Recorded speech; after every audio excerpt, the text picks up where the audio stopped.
Okay, hi everyone. Welcome to our 8 Notes 2023 lecture series.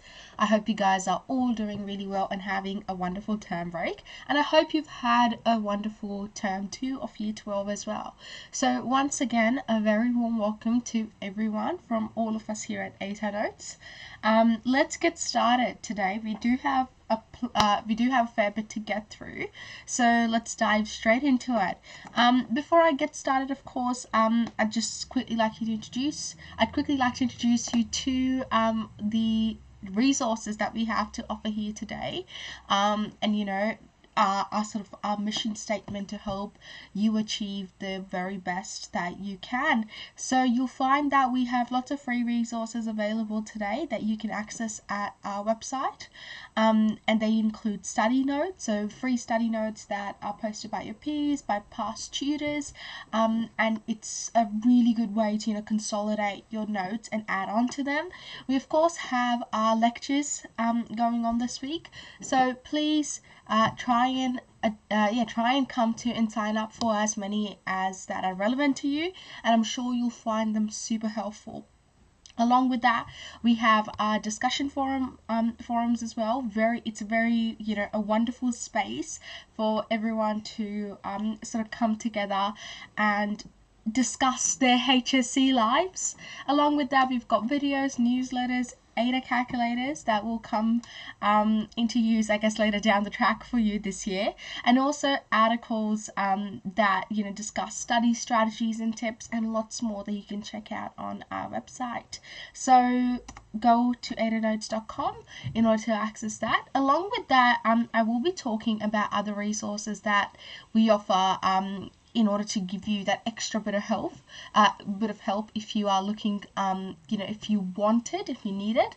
And coming from someone who has utilized these resources, I found them so helpful. So we've got TuteSmart, which is our own online tutoring facility run by Year 12 elite grads, and along with that, we also have our study guides and Ed Unlimited, which is like a Netflix for all our study guides. And like I said, having used these resources, I can assure you that they are so helpful. So definitely check them out if you are looking for that bit of extra help, that extra push to help you this year.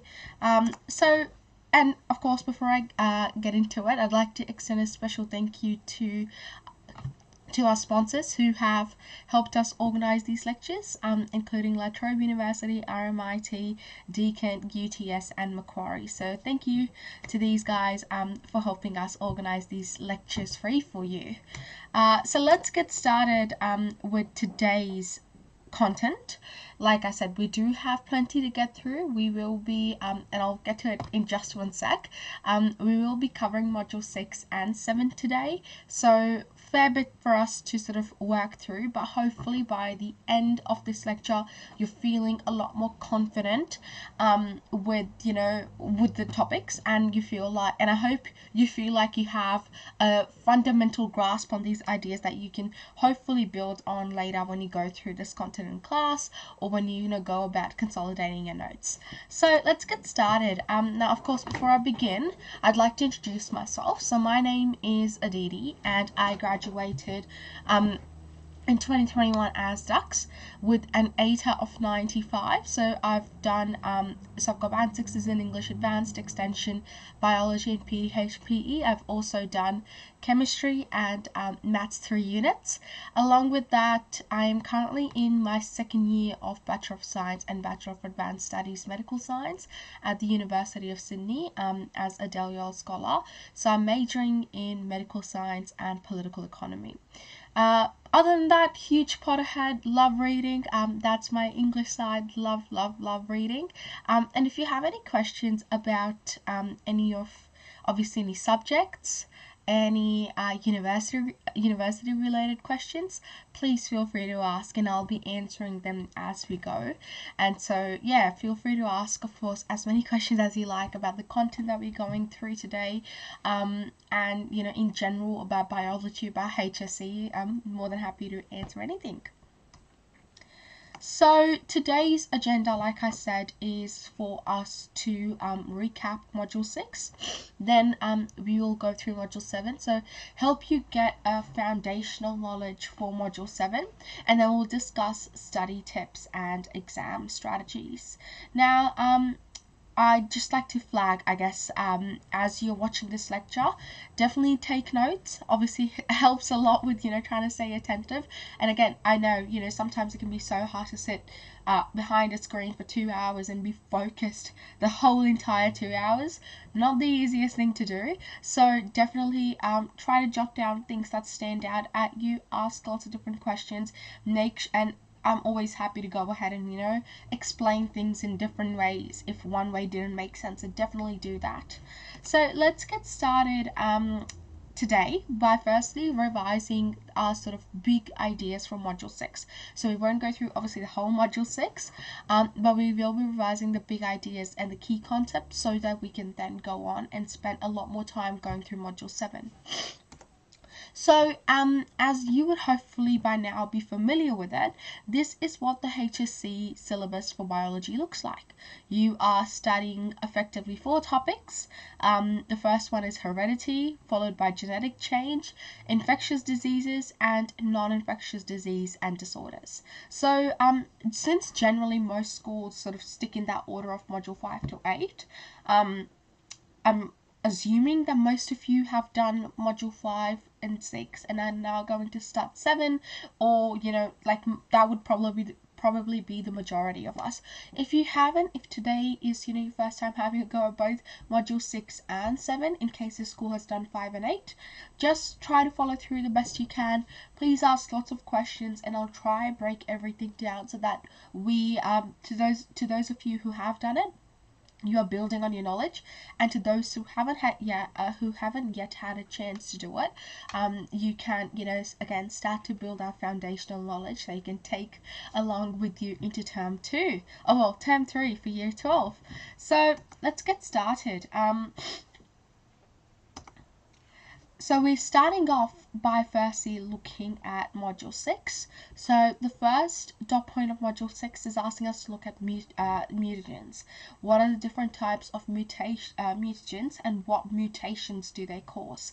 So, we look at what mutations they cause in the next slide, but that's sort of the first big point. What are mutagens? So mutagen is sorry. I was gonna sneeze. Okay. It's been happening all day. I feel like I need to sneeze, and then I think about it and it just goes away. So apologies for that. But as I was saying, so a mutagen is an organism that causes mutations. A mutagen can also be known as a mutant. So there are 3 types of mutagens that we're looking at, including chemical, electromagnetic, and naturally occurring. So chemical mutagens include radioactive agents like uranium, other chemicals, and it causes structural changes. We've got metals, including arsenic and nickel, that can affect the DNA replication process. And finally, we've got intercalating agents like ethidium bromide, which can cause frame shift mutations. And we'll have a look at what frame shift mutations are in just 1 second. There are also electromagnetic radiations. Those are like the most prominent ones. They happen, they're high energy, and they are highly penetrative. They alter DNA bonding, which causes the rearrangement of the structure, and now we know that because of the processes that are occurring in the DNA, they can have a huge impact on the genome, and as a result cause mutations. An example of an electromagnetic radiation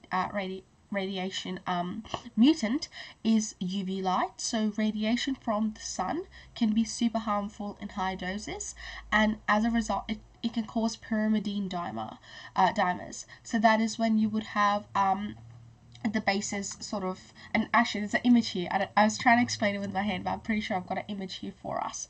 So this is the electromagnetic spectrum, and we can see that in terms of electromagnetic radiation, we would know that gamma rays, so it goes from radio to gamma, and this side as you go along it becomes more penetrative. So that's that. Okay, moving on. So now here we go. These are our pyrimidine dimers. So we've got as you can see, so what happens as a result of radiation to the DNA, so there can be hydrogen bondage breakage. So by now, as we would know that the bonds are joined, so the bases they have hydrogen bonds, holding them together. So hydrogen bonds here can break. They can also be pyrimidine dimers, so this is when you can see the bases, they turn inwards to connect to one another instead of connecting straight across. There can be a loss in bases, base change, cross linkage can also happen. There can be single strand break and also protein cross linkage. So there are lots of things that can happen here. I would say to really know pyrimidine dimers, what that is, how that happens, and of course hydrogen bond breakage. And yeah, those are sort of the big ones that we need to know because they have a huge role, in changing the structure of the DNA. Okay, moving on now to inquiry question 2. So how does mutation introduce new alleles into a population? So firstly, as you can see here, these are firstly the results of mutagens. So it can have a huge impact on phenotypic expression. And as you can see here, we've got ionizing radiation that has affected the DNA. So we've got the X-rays or gamma rays over here breaking the single strand and also breaking the double strand. On the other hand, we've got non-ionizing radiation, which causes pyrimidine dimers to form between thymine. So it can form between thymine and guanine. Yes, it's always good to remember that. But this is an example here of thymine dimers. So these are forming between two thymine bases. So that's that. Alright, let's have a look now at what happens as a result of these mutations. So we've got point mutations. So point mutations are known, point mutations are a type of mutations that happen as a result of damage to DNA, and there are two sort of distinct categories for them. The first one is substitution, so that they can be substitution mutations or they can be frameshift mutations. So with frameshift mutations, there are two specific types. There is insertion or deletion. So we've basically got the three types of mutations that happen as a result of these and the three effects. So the three types are, they can be silent mutations. So silent mutations is when there is no effect on the codon, on the DNA. So that there's no effect, it's silent, it doesn't have any effect on the DNA. The second is missense, which is when we see a change in the amino acid because the codons have been disturbed. There has been a change in the codons. Finally, we've got a nonsense mutation, which means that a stop codon has been prematurely introduced, which is going to affect the, it is going to prematurely stop the process and affect the DNA that is being produced. Sorry, that is going to affect the proteins and the peptide synthesis that's happening. So those are firstly point mutations. Now we've got chromosomal mutations. Now chromosomal mutations is when actually let me just quickly go back just because I realized I forgot to mention something.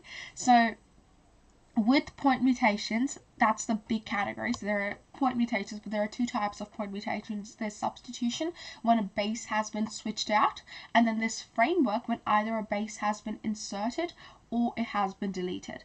And so as a result, you get to see three different types of effects, three different types of changes, and then there's specific effects. So just wanted to flag that out. Okay, let's have a look now at chromosomal mutations. So chromosomal mutations usually occur as a result of errors that happen during meiosis. And crossing over and that could be because crossing over occurs incorrectly. So there can be chunks of DNA that was screwed up, and that can cause structural mutations to happen.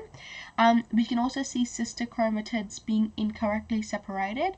So during anaphase, when the chromosomes are supposed to separate, the DNA could not, it may not be separated properly, which can then again cause a number of mutations as well. Sorry, let me just check my charger's plugged in, just sparkling.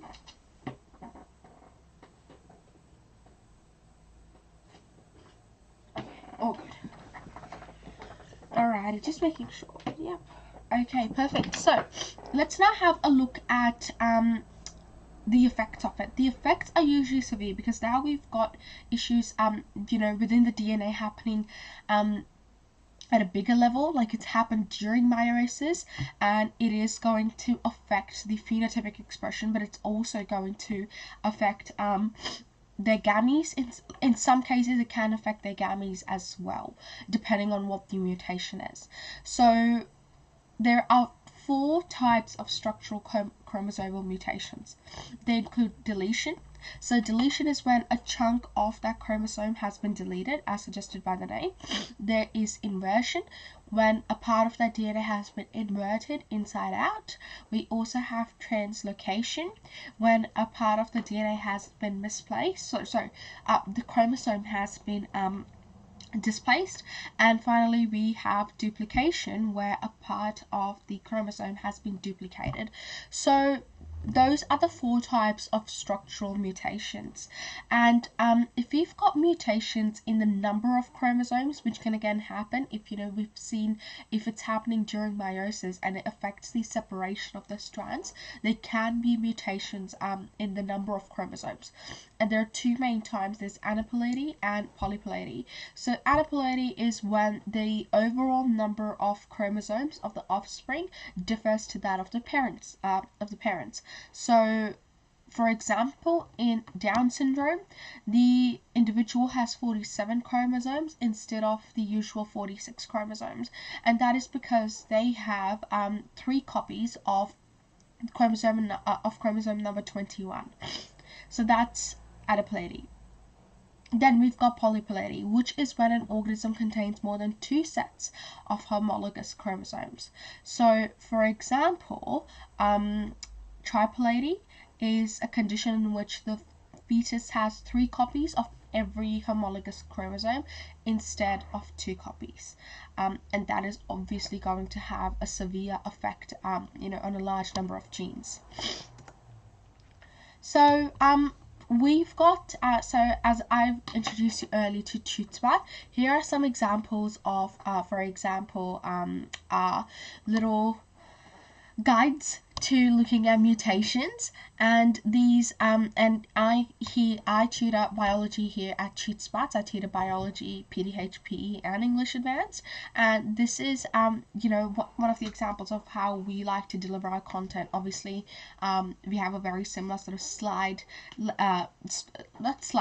Sorry, we have a very similar structure in terms of go through the slides, but some of the resources and the way in which we present our content includes like infographics like this, which can be so helpful in visualizing what is happening, and these are here for you if you want to have a look and use them and add on to your notes as well. Okay, now let's have a look at the second big dot point, which is biotechnology. So with biotechnology, our inquiry question is, how do genetic technologies affect Earth's biodiversity? So this is something that you will come back to, that you have obviously looked at briefly in Module 5, and you will come back to in Module 7 and 8 as well. Like, you will come back to this idea of biotechnology, and we are going to go through Module 7 in a while, so you'll sort of see how that ties up with Module 6. So there are 3 different types of uses of biotechnology that we are looking at. Firstly, we're looking at the use of biotechnology in health, so medical biotechnology. And examples of that include, of course, biofarms, but those are not just the only one. And the big examples, of biotech, of medical biotech is vaccines and antibiotics. Having now, gone through the pandemic, we are all very aware of vaccines and, antivirals and stuff, and how they've played a huge role in curbing the pandemic. There are also stem cell treatments that are being developed, and that have some have been developed, some are being developed, and there are changes being made, and that includes skin grafts, treatment of cancers and autoimmune diseases. We also have industrial biotech. So some examples include biocompatible materials like biopolymers derived and also produced by bacteria or plants, and as well as biodegradable plastics. Living in a world where we are currently dealing with the effects of climate change, along with obviously many other issues, biodegradable plastics will play a huge role in the way in which our world functions. So that is again something that is being constantly researched and improved.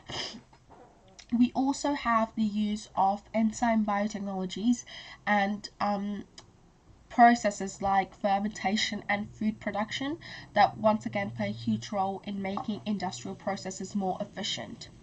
Finally, we've got environmental biotechnology, and we will again be talking about all of them in a lot more depth, but I think environmental biotech is one of those that we sort of know, like we use every day, but we don't really think about that as like biotechnology, right?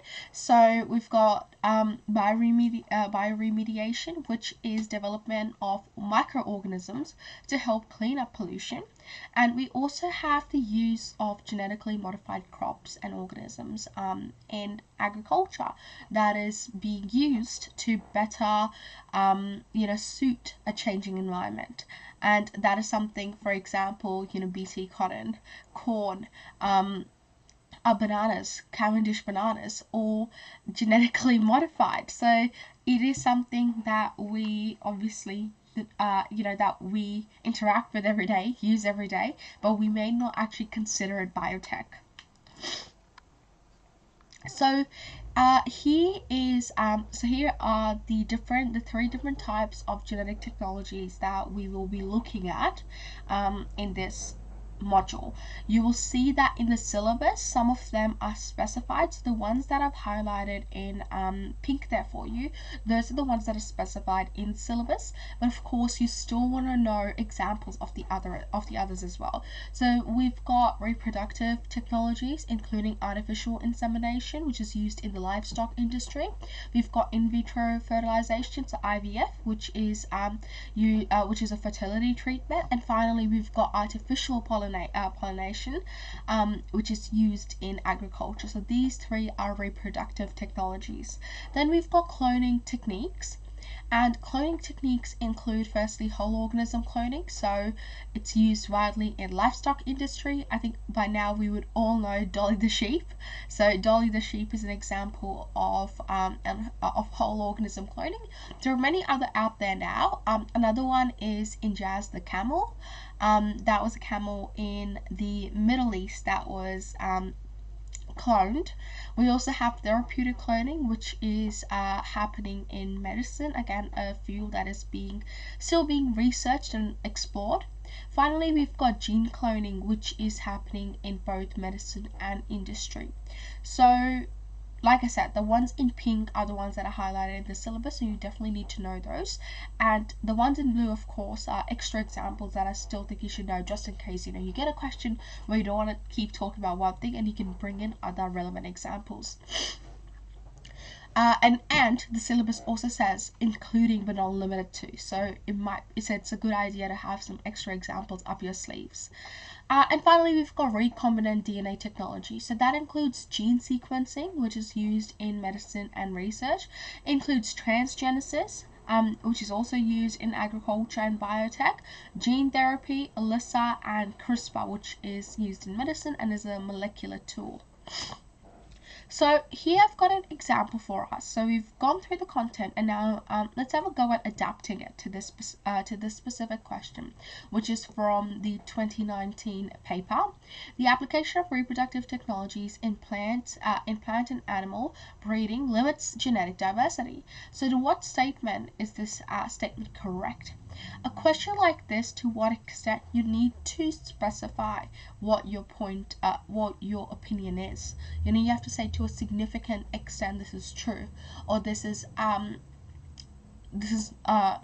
true, or this is untrue to a great extent. Something like that, where you actually answering the question, and with a question like this, you need to be able to, like, there's a lot that you can talk about. So structure is crucial. It is worth 6 marks, so that's very important.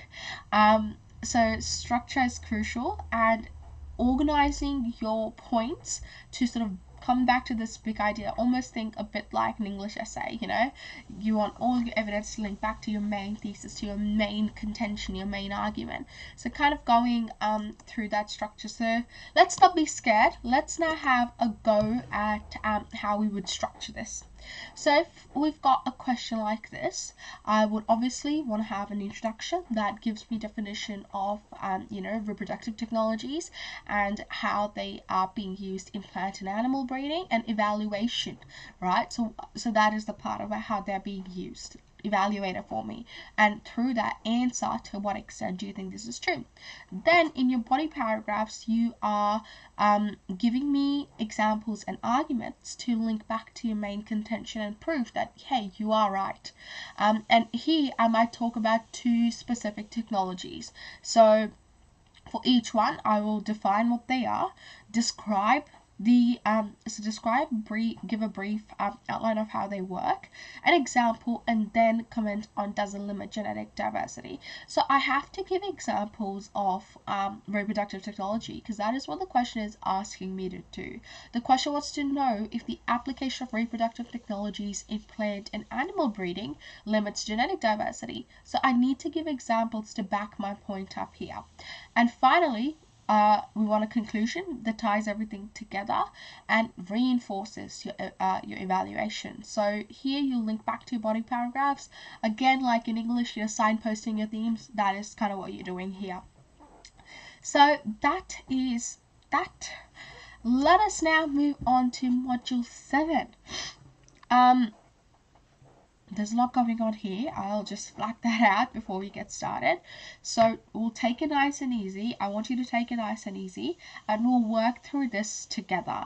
I will be talking through a lot of new concepts as well. So I just want you to, you know, see if you want to jot down some sort of the big ideas, any terms and definitions that are going to be helpful. And of course, some of the processes, like, you know, immunization and stuff, there's a lot going on there. So, you know, after you sort of go away from the lecture, I would definitely recommend to further research, or, you know, or for like especially that specific topic of how the immune system works. Definitely, you know, go ahead, like, watch there are lots of good YouTube videos too that I'll recommend, that I find really helpful in visualizing the whole process. So let's go through this, and I'll start off by outlining what the key concepts are. So that is what I'll be doing, and I just want you to, again, jot down the key big ideas, and just try your very best to sort of follow along and ask lots and lots of questions, please. Okay, so the first dot point that we're looking at, like always, well, not always, because the last module had 3 dot points. This one has 4. So the first one is, what are the causes of infectious diseases? So we're looking specifically at the causes of infectious disease. And our inquiry question is, how are diseases transmitted? So how do they, you know, go about infecting, you know, how do they go about infecting one person to the other? So how does that happen? Now, causes of infectious diseases. Basically, we're looking at what are these things trying to kill us every second, because there's bacteria and viruses and pathogens everywhere. So we will look at the causes of different diseases, so what the types of murderous pathogens are and how do they go about trying to achieve their target. We will look at transmission. We will discuss an experiment that was done in order to sort of identify how a disease is transmitted and sort of conclude, like what causes diseases, and finally what the impact is on society. So, what is a pathogen? A pathogen may be a word that you have probably heard, or not. Yeah, probably heard now after the pandemic, but or may not have heard. So, a pathogen is any agent that causes or is capable of causing disease to the host. So anything that causes a disease, and obviously endangers the host. So the criteria for a pathogen to sort of succeed is that firstly it needs a host in order to hijack the host's cells, or in whatever way they operate. Like a virus does that by hijacking the cells of a host, while something like a macroparasite finds it finds habitat inside an individual, and uses their nutrients and whatnot. So it differs based on every pathogen, but generally they need a host, and they can only cause infectious diseases that transmit from one person to the other. They cannot cause non-infectious diseases. So the terms that I'd like you to remember here are microbes. Microbes refer to microorganism, anything that's small, cannot be seen with the naked eye. All pathogens are microbes, but all microbes are not pathogens. We have lots of good microbes for example, in our gut, right? And we need them as well. So not all of them are pathogens. For example, microflora in our gut, not pathogens, play a huge role in helping us maintain good gut health. So let's have a look at the types of pathogens. You'll have to remember what they are and also examples of diseases that they cause. The way they are structured is through like incremental in terms of their sizes. So we start off with like prions, which are like 235 amino acids long. And we go all the way up to macroparasites that can be up to like 25 centimeters long. So it's sort of that progression.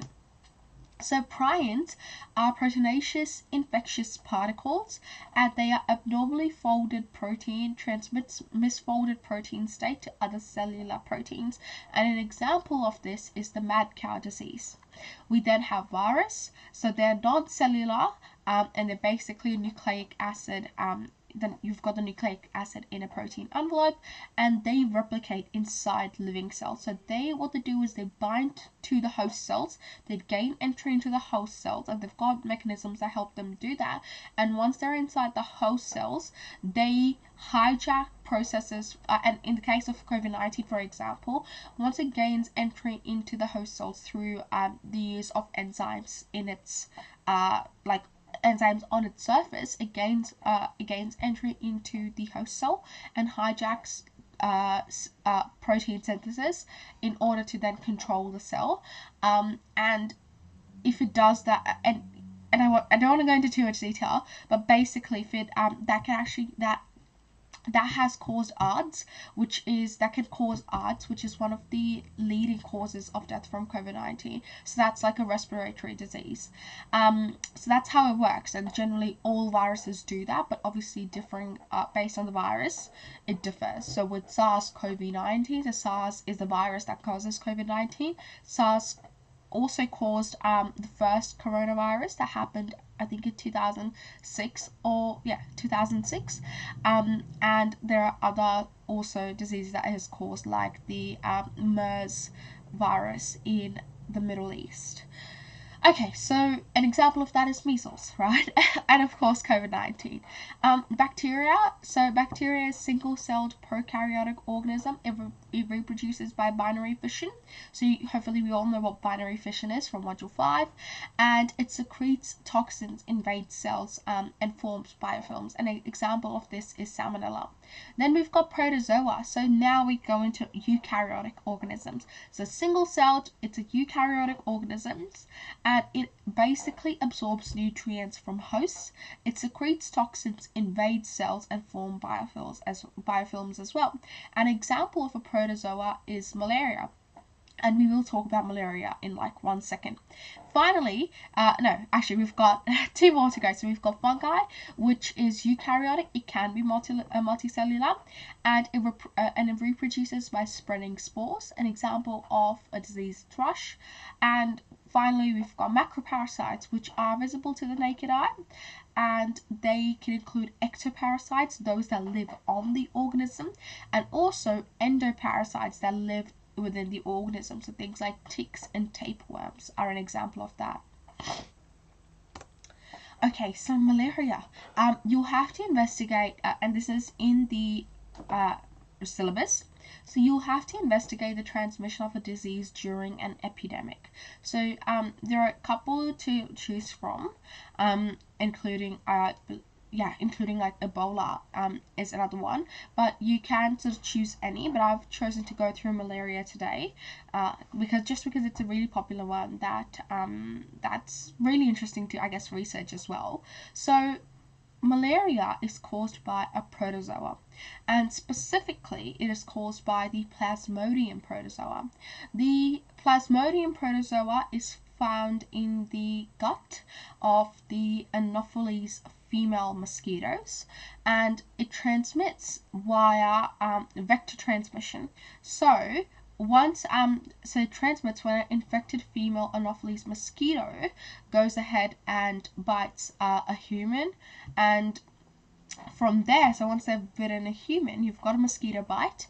The protozoa the pathogen is transferred into your body. It goes through to your lungs, and the next time another mosquito bites you, let's say another female mosquito that does not have the protozoa bites you, they can take away that protozoa. Like it circulates to them, and that is how the disease spreads. So we've got that was like a little summary. So let's have a look at what actually happens. So firstly, we've got the Plasmodium sex cells, which reproduce in the Anopheles mosquito's stomach, forming zygotes in the cysts of the stomach wall. Then these cysts burst and sporozoites travel to the salivary glands of the mosquito, and from there it is transferred to humans when they bite humans. Sporozoites then travel to the liver, sorry, not the lungs, the liver, and they enter the red blood cells and continually multiply. And they can actually cause the red blood cells to rupture as well, because they're continually multiplying within the red blood cells. And infected cells burst, which causes malarial fever.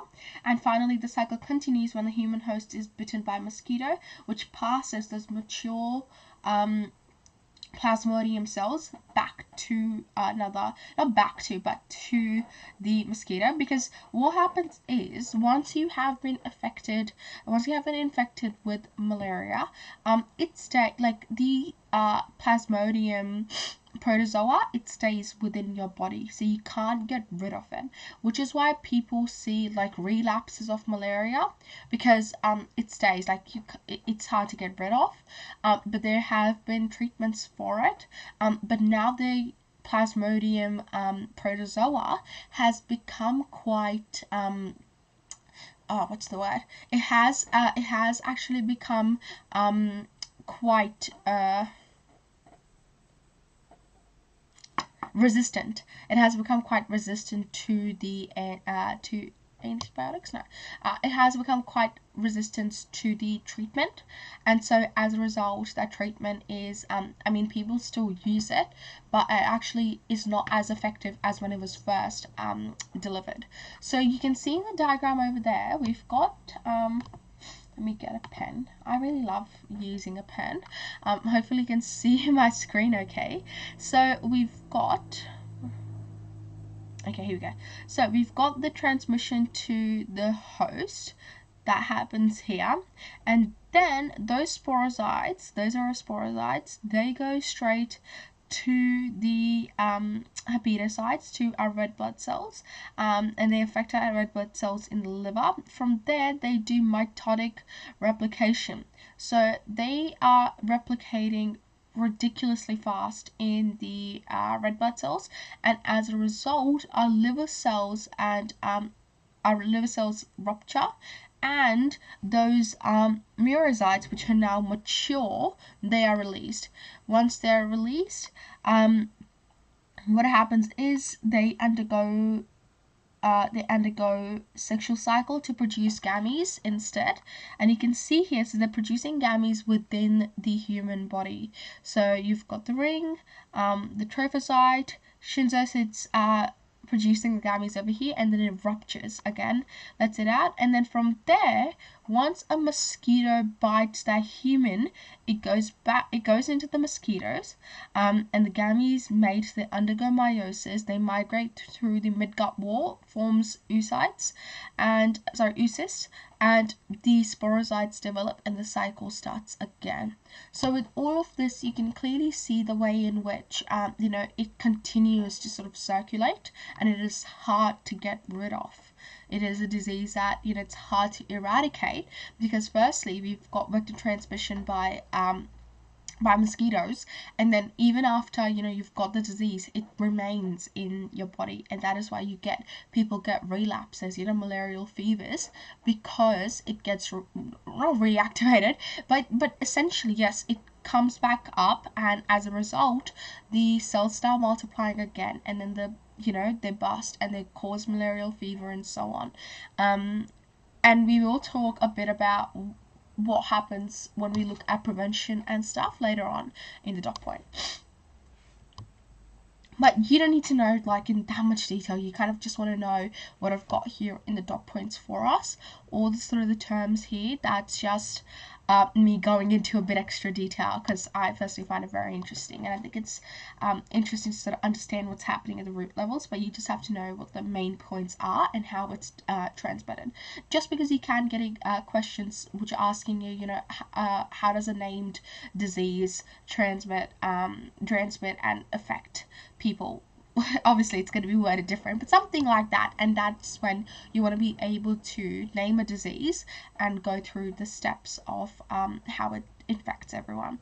So now we look at an experiment that you will do in class, which aims to investigate the presence of microbes in different water sources. So basically this is just to sort of give you a summary of what it might look like. Obviously the results will differ based on the areas that you test and your sort of experimental design, but basically when it comes to experiments, you want to have clear and concise aims and hypotheses, right? So aim, what are we investigating? Then hypothesis, what will happen? What will we see? Then your descriptive methods you can write out in an exam. So appropriate detail, they can ask you to write out an experiment in the exam. I'm pretty sure they did that in 2021, if I'm not wrong. So something very similar to this. You then want to look at what your expected results are. Obviously, after you've done your experiment, you would know what your results and you want to remember them. You obviously also want to talk about validity and reliability. So validity and reliability. Validity is the experiment testing the aim, and reliability is, can the results be seen as consistent? Accuracy, to what degree are the results precise, and you need to be able to apply these principles to the experiment. finally, the variables which you need to understand. So having a good understanding of the variables is important. You should be able to tell them apart. Like, especially I think one thing that always confuses everyone is the difference between controlled variables and having a control. So an independent variable is the one that is being manipulated, while the dependent variable is the one that is being tested. So in this case, our independent variable is the water source that we are using. Our dependent variable is the microbial growth that we want to see in the type of water, so the amount and also the species. We're then looking at the controlled variables, so things that we're keeping the same. So in each sample, we have, for example, the same amount of water, the same temperature at which we are culturing those agar plates, and also doing it for the same time. Finally, controls. We can have a control can be a sealed, unopened agar plate which has nothing growing on it. That can be a control, because ultimately that will tell you that there's no bacteria grown on it because it's been unopened, it's sealed, in comparison to the agar plates that have got the sterilized water, pond water and seawater. So this might differ based on what your school decides to use. Like if they just want to use, like, I don't know, water from a nearby lake instead of a sea, whatever works. But you'll probably have these four sets you'll have these four sets essentially. Okay, now we have a look at the modes of transmission. So you've already had, so you've talked about pathogens. We have sort of been introduced to vector transmission when we've looked at malaria. We'll now have a look at the different modes of transmission, and there are essentially two main modes of transmission. There is a horizontal mode of transmission and a vertical mode of transmission. Horizontal is when it's direct control. I just like to think of it like horizontal as in proper horizontal, and just helps me think of like direct contact. It can also include indirect contact. It includes vector transmission and contamination. So these four are part of the horizontal mode of transmission. Then we've got the vertical mode of transmission, and that includes transplacental transmission, vaginal birth, and also breastfeeding. So for example, with breastfeeding, if the mother has any pathogens, like any pathogens, they can be transmitted to the child. Same thing with vaginal birth and also transplacental transmission. Okay, so now we look at two big experiments that really shaped the way in which that really changed our understanding of infectious diseases. Obviously, we now live in a time where our understanding of infectious diseases and the technology that we are using to counter them has increased and evolved significantly in a really nice way. It wasn't the same as when the initial scientists who sort of set out on this path were doing their research. So the first scientist that we're looking at is Louis Pasteur, and Louis Pasteur is he is important because he disproved the theory of spontaneous generation. So people used to think that bacteria or pathogens just spontaneously infect things. He instead said that it's not spontaneous, it's not just happening randomly out of nowhere, there's a reason for it. And he proposed the germ theory of disease, which says that all things come from pre-existing things. And to us now, that is like the most logical thing ever, right? But at the time, because they didn't have the scientific research to back that, they were just like, oh, it just happened.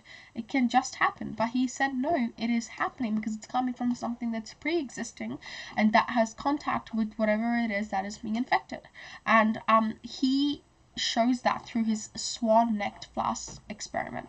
So what he did is he took flasks with bent swan necks, and what happened was with the swan-necked glass, the particles in the air cannot travel through these necks without getting stuck. So if I've got something like, so firstly, let's start here. So I've got two different groups. I start off by applying heat to both groups. So by applying heat, initially what happens is I'm almost, I'm sterilizing it, I'm killing any bacteria in it by applying heat to it. I then let the flask sit for a while, but with one I let it sit while it's closed, so while it is closed. But with this one I open the flask, so I'm removing the neck and I'm letting it sit. When that happens, that means that suddenly all the microbes in the air have access to this solution right here. So as a result, all the microbes from the air are going to come in, and that is going to lead to bacteria being present in the flask. However, if I let the flask sit and I'm not removing it, I'm leaving it as it is, because of this passageway into the flask, you would see that there's no bacteria present, because bacteria cannot, come in through here, travel upwards and go down here. It gets stuck here on the side. So as a result, there's no bacteria present. And yeah, so basically apply the heat, break the neck, observe the growth. Flask with broken neck means that there's microbe growth, and flask with without the broken neck means that there's no growth. And that basically tells us that the it's not spontaneous generation. It's basically that the disease and the bacteria is coming from pre-existing microbes in the air that get access to these solutions right there.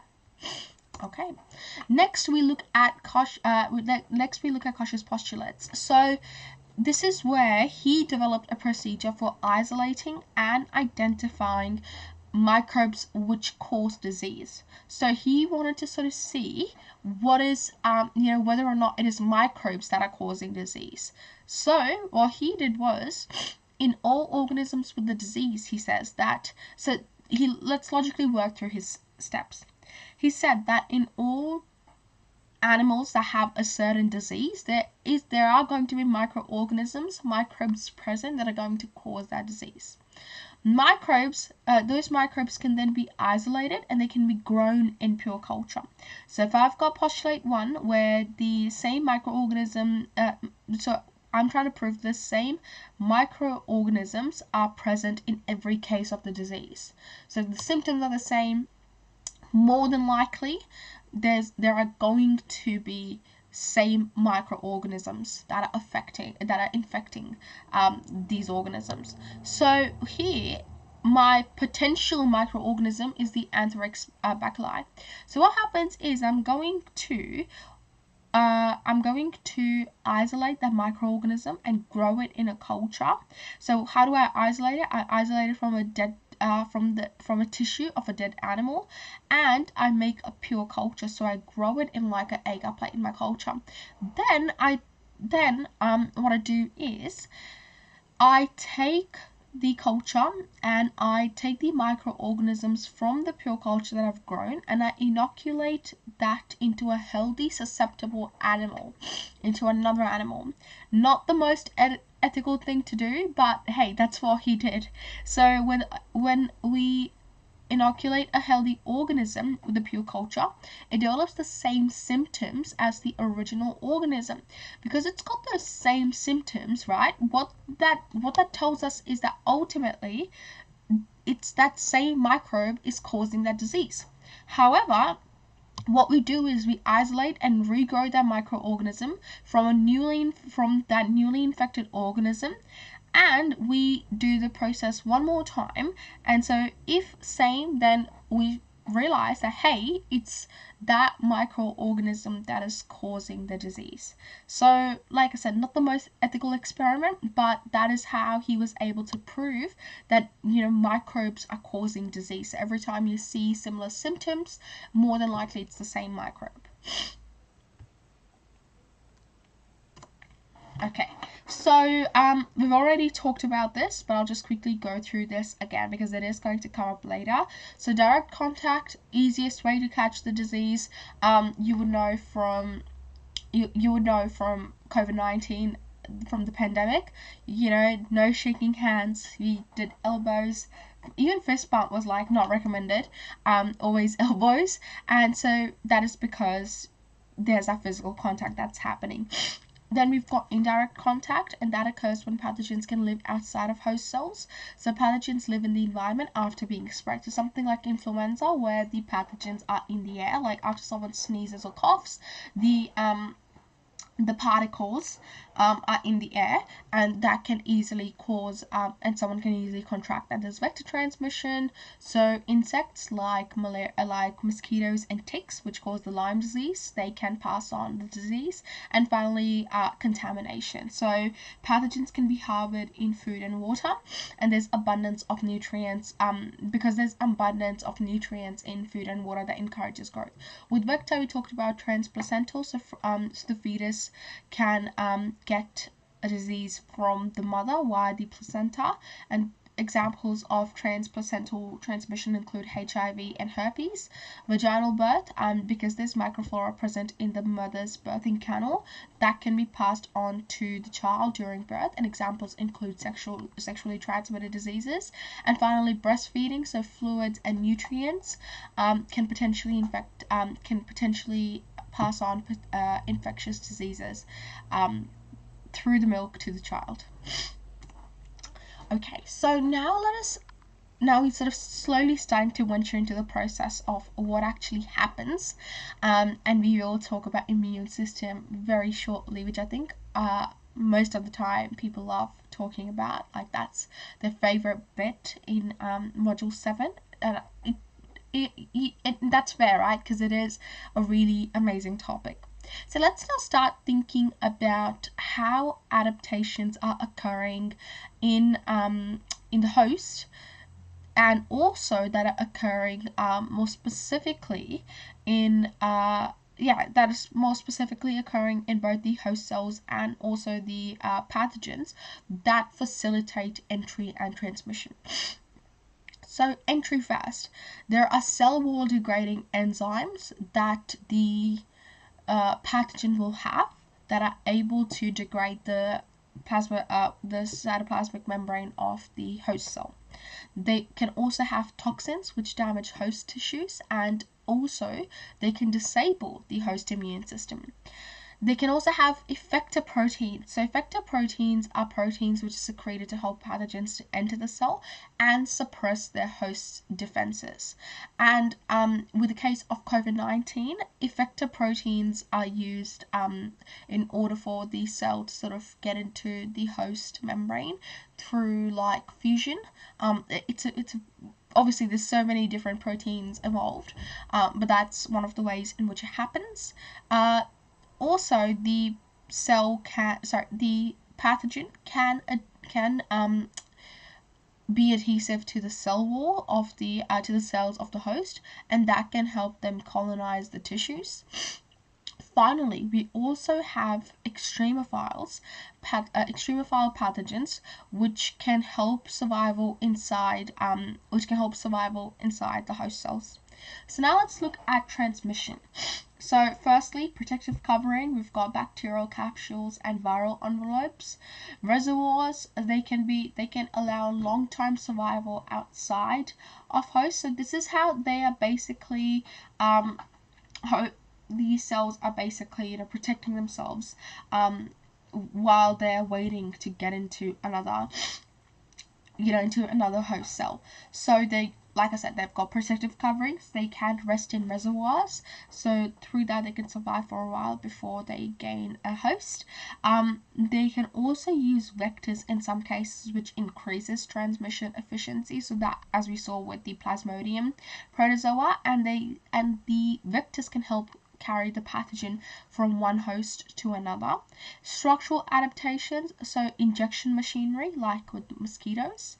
And finally, we've got rapid species evolution, so high rates of mutation during replication, which allows for new adaptations to arise. And we saw that with the COVID-19 pandemic, where we started off with first the coronavirus. We went from alpha to beta to gamma to the Omicron virus, right? So the way in which it replicated quite quickly and became more powerful as time and more more powerful as time went by. Okay, so that is our first stop point done. Please feel free to ask any questions. Stop me, right? And I'm more than happy to go through any questions, and I'll be answering them live as we go. So hopefully, hopefully we're feeling pretty okay with that. And there was a lot happening, but hopefully we are sort of feeling confident with obviously pathogens, what they are, examples of different pathogens, and those two experiments that we talked about as well. We're now looking at the next stop point, which is what are the responses to pathogens? And our inquiry question is, how does a plant or animal respond to infection? So let's have a look. So for this question, you'll have to for this stop point, you will have to essentially memorize and be able to talk about a named Australian plant through, and you can obviously gain knowledge of that through either practical or secondary sourced investigation. More than likely you'll be doing secondary sourced information.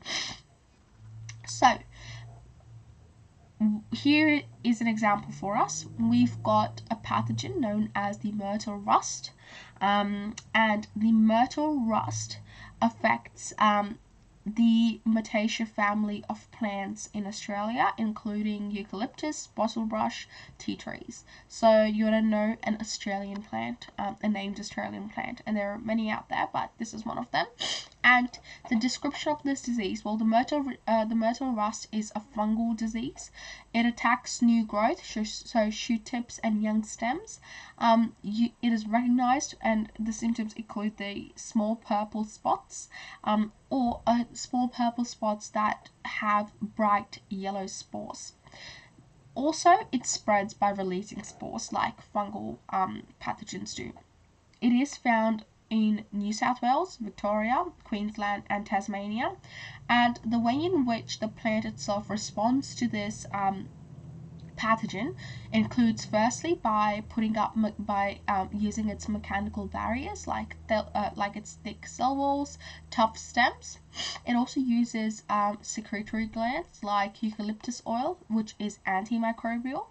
It also has non-specific immune responses, which include production of harmful metabolites and also upregulation of antifungal proteins in order to encounter the pathogen itself. And I've got links there for you if you want to use this as an example that you can use to further research. I would definitely recommend going ahead and researching a bit more in order to have have a response ready to go. But let's move on now to having a look at so like I was talking about earlier, I'll be going through some resources again that we offer here at Tutsmar, and here is an example of our so with our service, I guess, we essentially and with my classes, like, we essentially do topic tests every term, every topic, which translates to like every term, and we also do our very own half yearlies and trials too, which happen like 3 to 4 weeks before your trials at school, so in the holidays, to help you prepare for them. So the way I like to structure my classes is that we go through the content, we try to spend an lesson, like a whole lesson, on one dot point, and then through that finish the module in 4 to 5 lessons, then spend some time revising the module, and then going ahead and doing a topic test on that specific module. And I've found that it works really well for everyone, because it helps them obviously prepare for the exams, for the assignments, and for trials and the HSC in the long term. And we of course also have resources for prelim students as well, and here is an example of those resources. Like, I love to make for example flashcards and other study resources to help students. Here is another example. This is an example of year 11 content that we have, and this is again for year 11 students, helping you organize your notes and lots of practice questions and practice papers as well. Okay, now let us move on to immunity. So now I guess this again is the sort of the meaty part of the topic. This is where we get to go into a lot of detail with the human immune system, but I just want to make sure that we are not overwhelmed by it. I will be going through this very slowly because I know sometimes I have a habit of talking fast, so I'll be slowly stepping us through this, so trust me. And of course, please ask questions as we go. Clarify anything that you have to. No question is a silly question. Something that is super important to always remember. No question is a silly question. So let's have a look. Firstly, we are looking at how does the body, that's our practice question, how does the human immune system respond to exposure to a pathogen? So there are mechanisms in our body that are in place to respond to pathogens. The first line of defense is part of the innate immunity. The innate immunity essentially has the first line of defense and the second line of defense, and it is non-specific, so it's non-specific to different pathogens, so it doesn't discriminate between I'm only going to work if it's a virus, or it doesn't discriminate between the transmission of the disease. So it's non-specific, and it is non-specific, and it's fast as well. So the first line of defense includes specifically these physical barriers, which are trying to stop the pathogen from getting in. We've got cilia, which are hair-like projections that line our airways, and they move in a wave-like motion to push pathogens away from the lung. So here, as you can see here, this is an example of cilia. And what they're doing is, because they're moving in a wave-like motion, they're trying to push the pathogens away from the lung, and a lot of the time the pathogens get stuck in the cilia, so they don't go through to the lung. The second one that we are looking at is mucous membranes. So mucous membranes line openings, so cells lining the openings of the body, they secrete mucus, and that mucus traps the pathogens and particles. So this is again important in ensuring that the pathogen doesn't get past, it doesn't get through to your lungs. So we've got that in our noses, for example. So it's about ensuring that it does not get, so that particles that we breathe in don't make it to the lungs. Then we've got chemical barriers. So these chemical barriers include, for example, stomach acid. Stomach acid is very strong, very acidic in our guts, and it is all about ensuring, not in our guts, sorry, works obviously, in that region with them, but stomach acid is super important in ensuring that any harmful bacteria, like, they don't survive those conditions, because it is because it is so acidic. There are also alkali contents of the small intestine and enzymes in our mouths that, again, if we breathe in any bacteria or any pathogens, they ensure that, again, they're very best to make sure that those pathogens don't travel down to our important organs like lungs and start infecting them. We then have secretions. So these are fluids which are secreted from the body, including sweat glands, hair follicles, and urine. So fluids secreted from these specific parts, so sweat glands, hair follicles, and urinary tract. And what they do is they aim to flush out pathogens, and they're also antimicrobial. Last but not least, the skin. The skin itself is a protective layer. If you've sort of had a chance to go learn a bit about skin, you'd notice that the skin that we have right now, it's a protective layer. What we have underneath this part is what is called the true skin, and that's the epidermis. That's the actual, skin. This is basically a protective layer for us, and it secretes, so the pores in our skin secretes antimicrobials, and the outer layer of skin is constantly shedding as well. And that is, again, so that we are getting rid of any pathogens that are on there, and obviously our cells need to grow. So the first barrier is the skin, the second barrier is the cilia, then we've got chemical barriers, and so on. So these two are related, I guess. So we've got cilia and mucous membranes, chemical barriers and secretions, and the first one is the skin. So that's the main one. Then we've got cilia, then we've got chemical barriers. So it's in the form where, this is like at the very beginning the pathogen will encounter. If it makes past the skin, it's going to encounter the cilia, and if it makes past the cilia, it's going to encounter the chemical barriers in the body.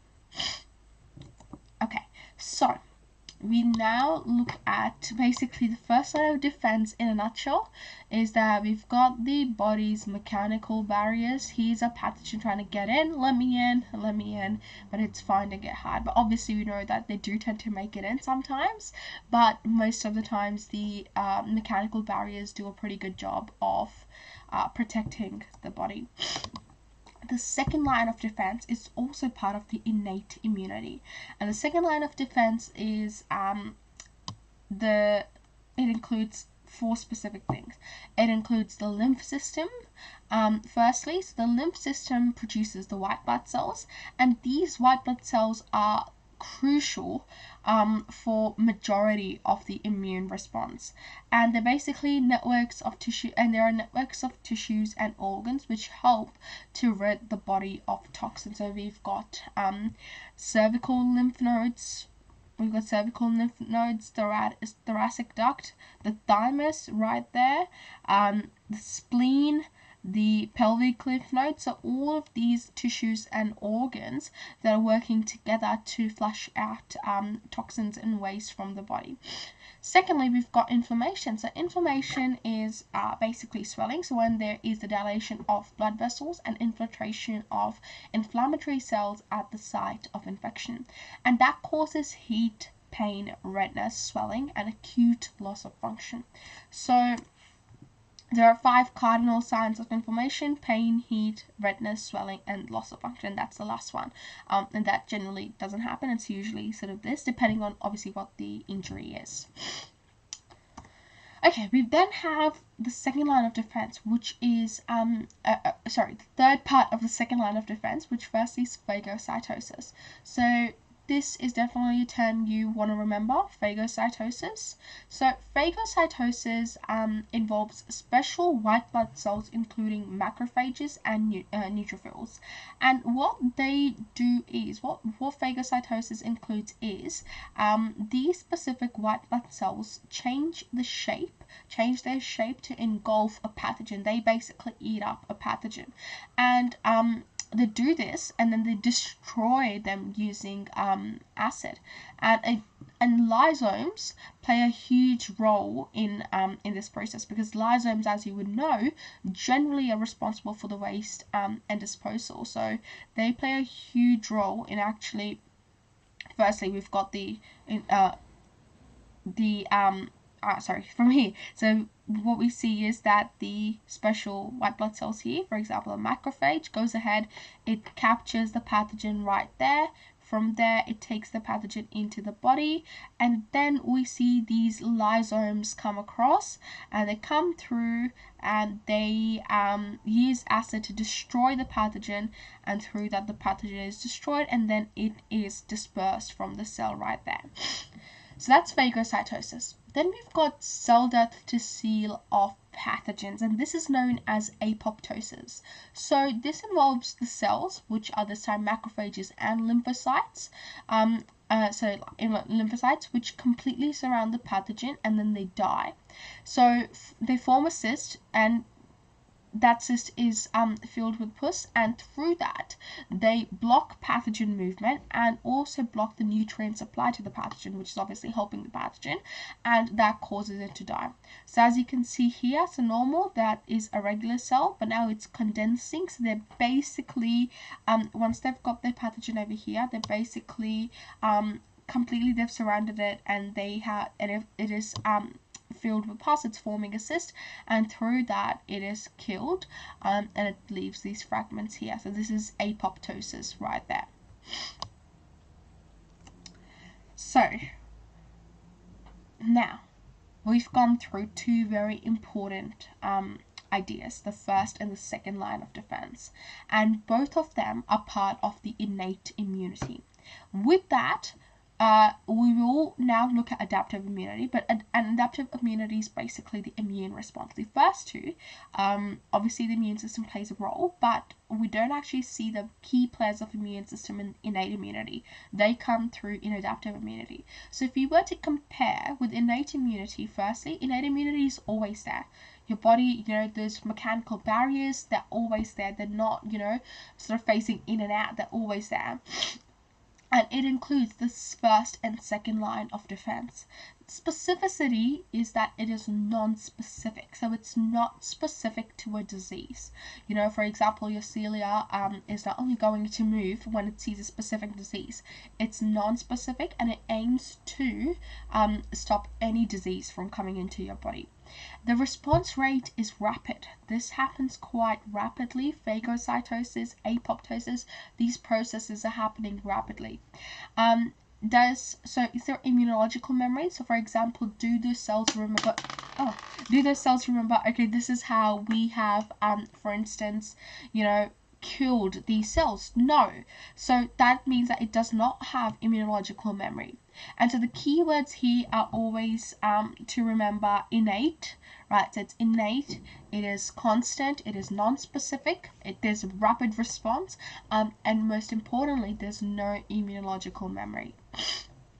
Adaptive immunity, on the other hand, now is something that arises when the pathogen enters the body. Once the pathogen has gained entry into the body and it is not being stopped earlier on and killed, for example. So for example, in innate immunity, if it was sort of stopped in the cilia or something, or if it was stopped, let's say in the stomach acid, actually not stopped there, but it was in that region specifically, the macrophages may come and induce phagocytosis and finish off the bacteria, but that would mean that it has gained entry into the body, basically.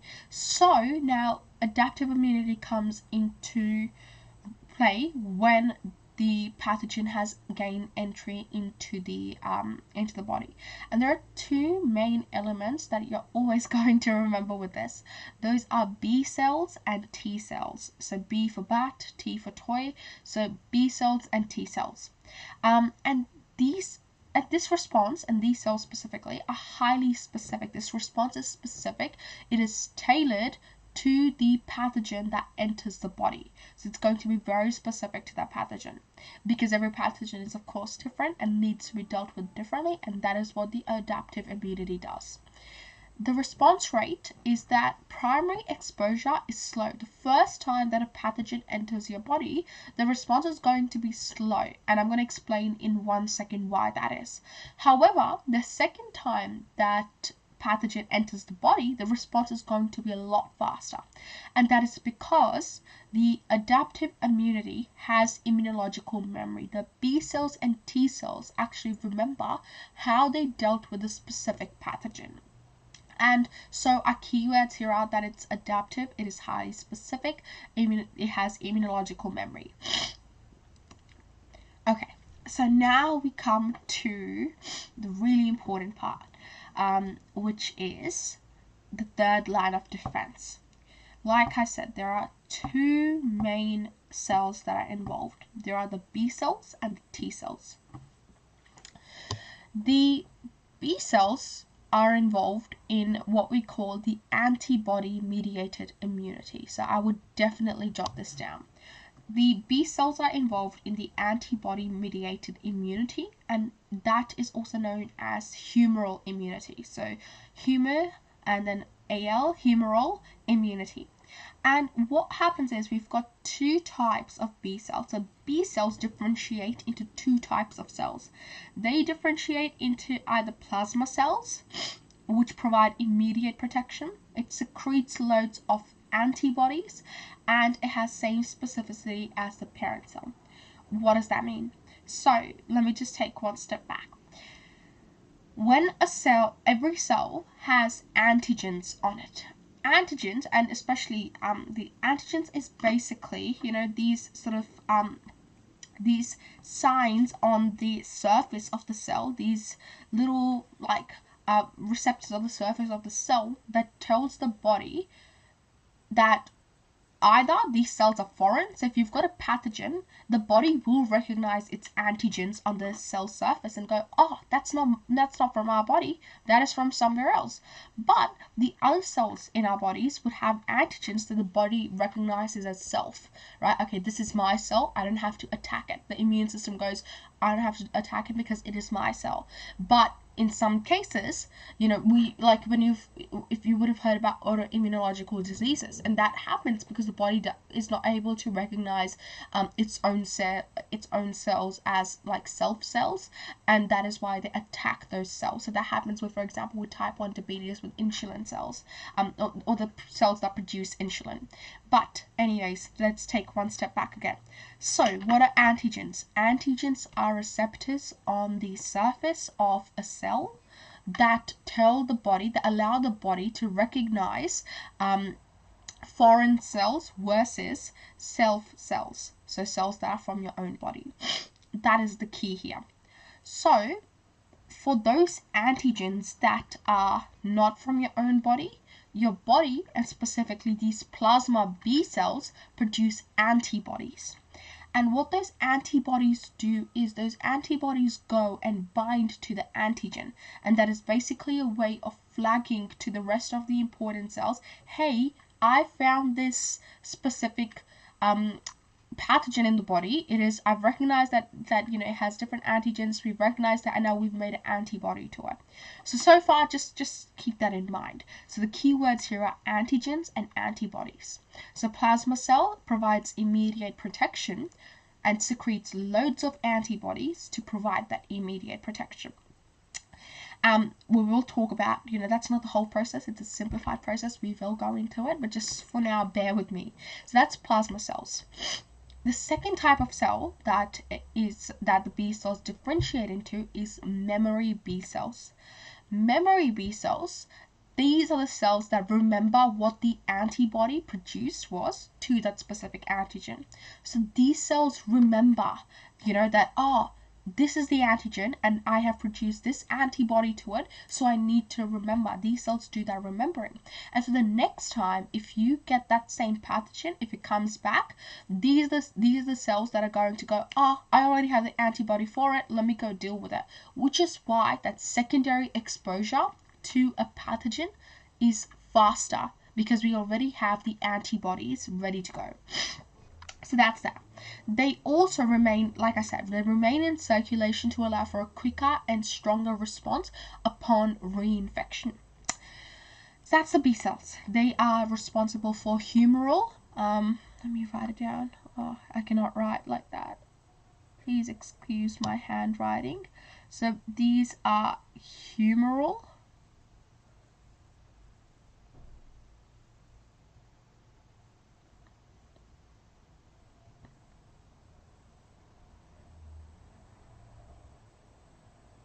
Okay, there we go.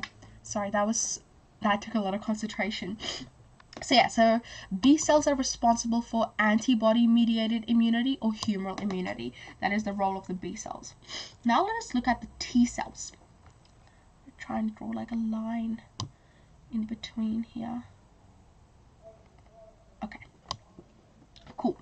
So the T cells are responsible for cell-mediated immunity. I'm going to go through a schematic of what happens in each, but just give me 1 second. I promise I'll get through it.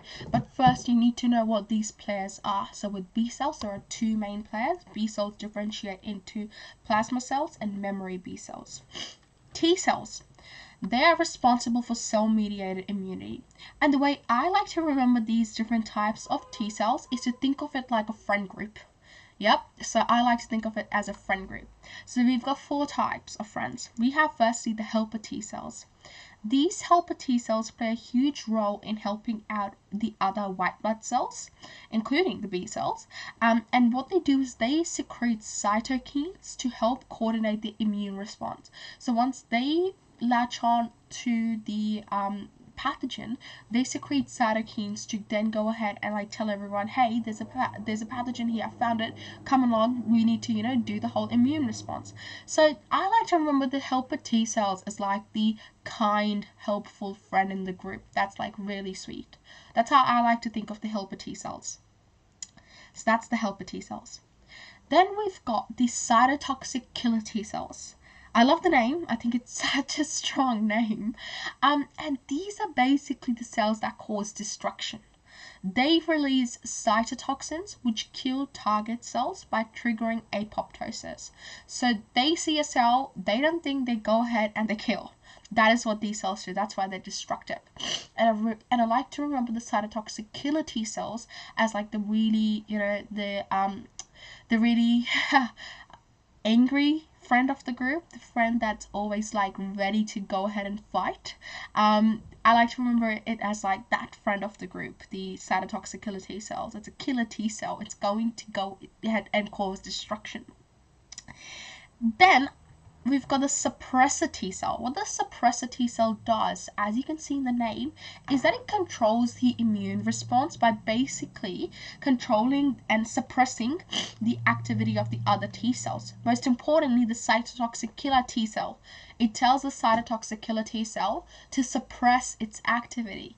Like, mate, you can't go ahead and kill all the cells. And I like to think of the suppressor T cells as like the best friend to the cytotoxic killer T cells that always gives you that balance. Like, hey, you can't go overboard. There are some cells in the body that are our own. So you just need to focus on just dealing with the pathogens and stop. Because basically cytotoxic killer T cells, they're destructive. And so the suppressor T cell is like the best friend that calms it down and just makes sure it doesn't, that the cytotoxic killer T cells don't do anything rash. Finally, we've got the memory T cells. These guys I like to think as the intellectual, like awesome, smart kids of the group. These are the ones that are like, hey, you are all, so busy in getting this whole response happening, but you forgot to actually remember what antibodies you used, how you actually went about, doing this whole response. So the memory T cells give the immunological memory in the cell-mediated immunity, and they remain in circulation again to allow for quicker response next time that there's an infection. So that's our 4 main cells. Helper T cells, the kind, helpful ones in the group that are always ready to stand up for anyone. Cytotoxic killer T cells, the friend that is very hot-headed, ready to go, ready to like fight anytime. The suppressor T cells, the best friend of that hot-headed friend that go, no mate, you need to stop, that calm that friend down. And finally, the memory T cells, the smart kids, the quiet kids of the group that are like, you need to remember what this whole process was, let me do that for you. And this just helps me like really clearly remember it. So hopefully this helped you, but if you want to find another way to remember it, sure do. I mean, the names are quite easy to sort of remember too, like helper, cytotoxic, suppressor, memory. That works as well, but whatever works best for you there. So just remember, the 2 B cells are playing a huge role in the antibody-mediated immunity or humoral immunity, and the T cells play a big role in the cell-mediated immunity. I just like to remember B cells as antibody-mediated immunity, like they're responsible for the antibody-mediated immunity. Think about B cells and antibody, like that can help body and B cells. And that's how I remember that the opposite is the cell-mediated. So antibody-mediated is going to be humoral. The other one with the T cells is going to be cell-mediated. That is something that helps me remember it. Okay, so now let us actually have a look at what this whole process is. What is happening here? And to do that, what I might... give me one sec. Okay, I'm just going to go one step ahead just because I'm going to explain this first and then go back. So what is happening now? Let's have a... actually, no. Sorry. I'm going to talk about antigens and antibody first because I've mentioned it, but I haven't quite explained it properly to you yet, and we haven't seen sort of what's happening schematically, so let's do that first. So now we know that there are two important parts of the immune response. There is the cell-mediated immunity and there is the humoral immunity. So what happens is, firstly, we've got the antigen-antibody interactions. Like I said, the antigens, as you can see, are these receptors on the cell surface of the pathogen. So that is an antigen, and it has those, let me change the color of my pen so like I can actually use it. Oops.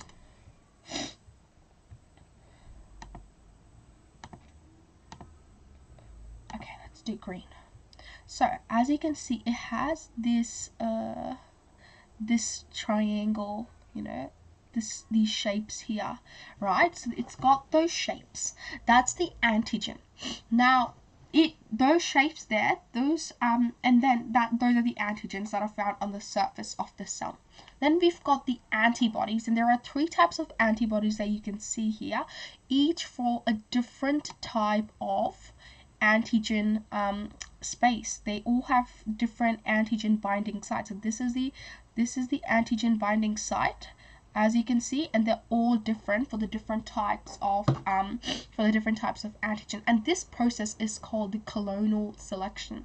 So the process by which the presence of a certain antigen selects immune cells that are specific to it. So the antigen, so the antibody that is selected for the antigen is going to be specific to the antigen.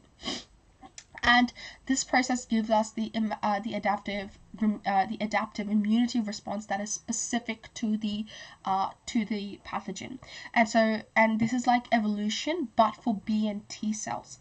So what happens is that we've got the antigen molecules. These are the antigen molecules, and the B cells that differ in antigen specificity. They all have different shapes, as you can see here. This one has triangle. This one has like triangle poking upwards. This is like a V shape here, and this one is like a U shape. So they're all different antigen receptors.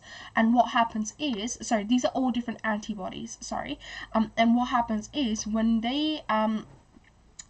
it sees the antigen, it tries to match up. It tries to match up and find the perfect match for whatever the antigen molecule is. And whichever one fits, so in this case, this specific one fit to the antigen. And so then this cell will replicate. The plasma B cells will make lots of copies of the antibodies, and those antibodies will go ahead and they will stick to that pathogen. And what also happens is that we get lots of clones of the memory cell, so that in our body later these memory cells can circulate in case we get a reinfection. They can quickly go ahead and deal with it. And the clone of the plasma cells, these plasma cells produce the antibodies, which then come off the plasma cells, and they go ahead and latch onto the antigens wherever they find the antigens in the body. So what happens now is, I'm going to go one step ahead. What happens, actually no, this is actually, it would make more sense to go this way. Sorry, I'm like skipping ahead in my own mind, so we'll go through this first. So this is the process now, where I introduce you to a concept called the major histocompatibility complex. So every single cell, so basically, present on every single cell surface, it's specifically reserved for the presentation of molecules such as antigens and identification. So there's a histocompatibility complex that is found on the cell surface of every cell, and it is used to either signal an antigen or for identification. So, so that your body is like able to distinguish between self and non-self cells. So there is two types of histocompatibility complex. The first one is present on all nucleated cells, and it presents the normal proteins it makes and the abnormal ones. So what that means is these are the normal cells. It shows the immune cells that, okay, these are the normal cells. MHC2 is only present on antigen presenting cells, and those are known as the APC. So they're only present on the antigen presenting cells. And what happens is they present the abnormal pathogenic antigens. So you can see over here that we've got in all nucleated cells, this is MH class 1, we've got the antigen binding cleft, and this is the beta-2 microglobulin, so it is part of the body, so it latches onto here. This is for all nucleated cells. But in MHC class 2, there's an antigen binding cleft, right? But here we've got the antigen itself, so beta-1, beta-2, alpha-1, and alpha-2. So what does the major histocompatibility complex do? Now I'm going to take you for a second into the world of my favorite books. If you're not very familiar with it, I will try my very best to explain it, but hopefully most of us would know what's going on. So we've got Death Eaters. The Death Eaters are looking at, in the Prisoner of Azkaban in book 3, they are looking out for Voldemort. Right, so they are looking out for Voldemort, and as a result of that, they're going to stay away from the students, but they're looking out for anyone who resembles Voldemort. And as a result of that, everyone else has to be careful not to be like near Death Eaters, because once they get to a person, like they can suck the person's soul out. That is the whole point of a Death Eater, a Death Eater's kiss. And also, I want you to imagine now that the Death Eater in this case is the cytotoxic killer T cell and the natural killer cells. Like I explained to you earlier, the cytotoxic killer T cells is that destructive cell in the group, that angry young cell, which is very hot-headed. And this cell, what it's going to do is it is going to be on the lookout for antigens. If it sees an antigen on a cell surface, it is going to go ahead and kill that cell off so that it can kill the antigen. So it's like a Death Eater in the body that is going everywhere and on the lookout for a Death Eater. Sorry, and on the lookout for an antigen. And it's very dangerous. Like if it comes near a cell, just like Death Eaters, right? If it comes near a cell, like it can kill any cell essentially, but it is specifically looking for those cells with the antigens on it that are foreign to the body. Any healthy cell does not want to be killed by a Death Eater, is afraid of the Death Eater, is afraid of the cytotoxic killer cells, as Harry is, right? So let's say that healthy cells are represented through Harry, and that expecto patronum, that Patronus, is is the MHC is the cell showing the normal proteins that are being produced on the MHC1 to actually show that, hey, I am not the antigen presenting cell. I'm not the pathogen. Please let me go. That is what is happening here. So let me go through it again. The Death Eater is the cytotoxic killer cell and general natural killer cells. They are on the lookout for antigens. Any normal cell, like they can go to any normal cell and they can kill it, but they won't because they're on the lookout of an antigen. That is the whole process of it. So that is why that healthy cell is going to show the normal proteins that it makes on its MHC class 1 to show the Death Eaters, to show the cytotoxic killer cells that, hey, I am a normal cell, let me go. That is what is happening. Harry does it. Harry produces a Patronus to drive the Death Eaters away, and in this case the Patronus is the normal proteins that are being used. Once the cytotoxic killer T cells notice that, hey, it's the normal proteins, this is not the antigen containing cell, they go away. So that's what the role of the major histocompatibility complex is. This is the analogy to help you understand it.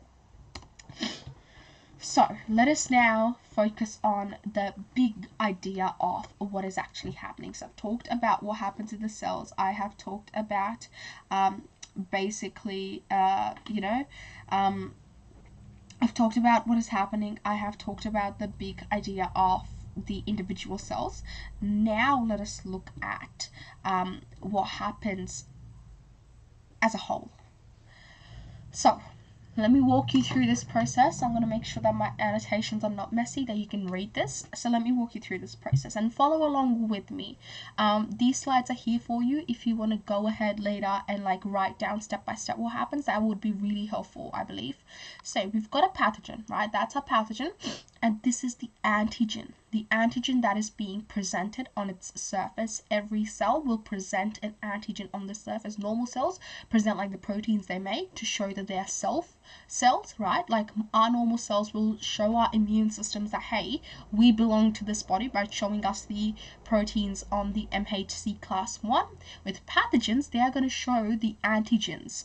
So once the body sees this, what happens is these pathogens are immediately engulfed by macrophages. And macrophages, I cannot read that, but I believe that is, they have the MHC. So they're able to see what the antigen is here, basically. So these macrophages go ahead and they engulf the pathogen like the macrophages do. Then once they engulf the pathogen, they present the antigens on their surface.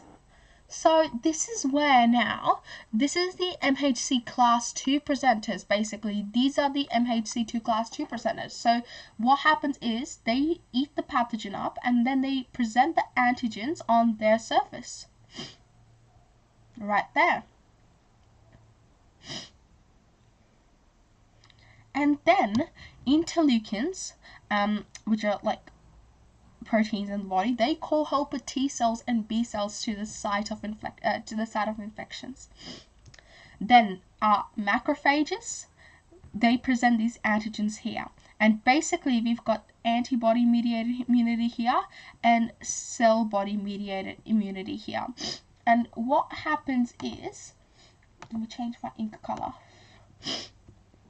And what happens is with the helper T cells, so they've got the T cell receptors here, and they latch on to the antigen here, and same thing happens with the B cells.